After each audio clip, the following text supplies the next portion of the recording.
idéation commerciale. Bienvenue à cette session sur l'idéation commerciale. L'objectif de cette session est de vous guider sur la manière de prendre une décision concernant une entreprise que vous souhaitez créer. Vous voulez donc devenir entrepreneur?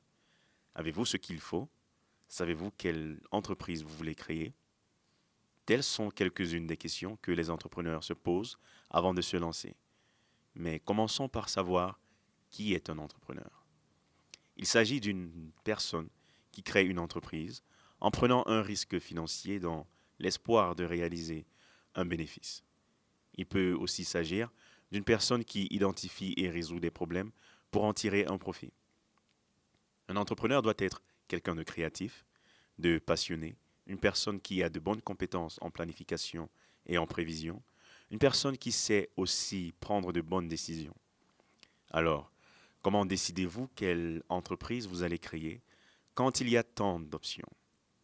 Vous pouvez vous lancer dans l'agriculture, vous pouvez vous lancer dans le secteur des arts créatifs, vous pouvez être dans l'hôtellerie et aussi dans l'ingénierie. Certains des critères que vous pouvez utiliser sont le potentiel de revenus élevés que cette entreprise vous procurera, le potentiel de revenus durables et de croissance sur le marché, et la facilité avec laquelle vous pouvez entrer dans ce secteur particulier. Il y a également la demande du marché pour le produit ou le service et le type d'opportunité que vous allez créer pour les autres.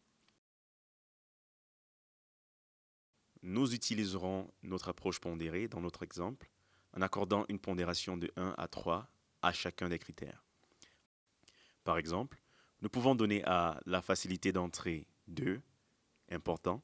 Nous pouvons donner au potentiel de revenus élevé 1, qui est très important, au potentiel de revenus durable 2, au potentiel de croissance du marché 2, et dans une demande non satisfaite du marché 2.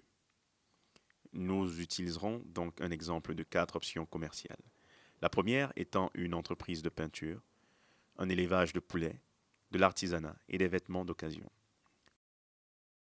Nous noterons les 4 entreprises en fonction des critères que nous avons et nous utiliserons un score de 1 à 5 que nous montrerons dans un exemple. Donc sur notre tableau, nous avons mis les critères à gauche, le potentiel de revenu élevé et ainsi de suite, et les pondérations et en utilisant la peinture comme premier, le potentiel de revenu élevé dans la peinture est 2. Donc nous allons multiplier le poids pour le revenu potentiel comme 1 et la notation que nous avons donnée à la peinture pour être 2, donc 1 fois 2, et continuer à faire la même chose en bas et ajouter nos totaux comme vous le voyez. Ainsi, la peinture a 31, un élevage de poulet nous donne 29, des vêtements d'occasion 36, et ainsi de suite.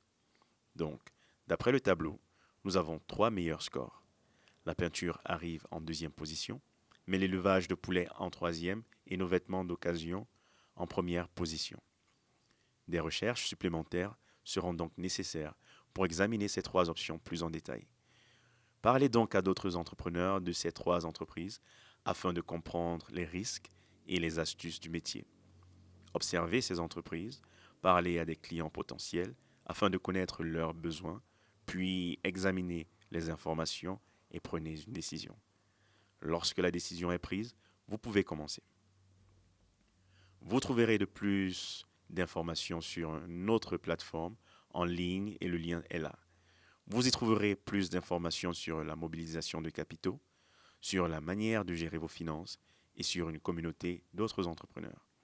Nous vous souhaitons beaucoup de succès dans votre entreprise et nous sommes impatients d'avoir les nouvelles de votre réussite.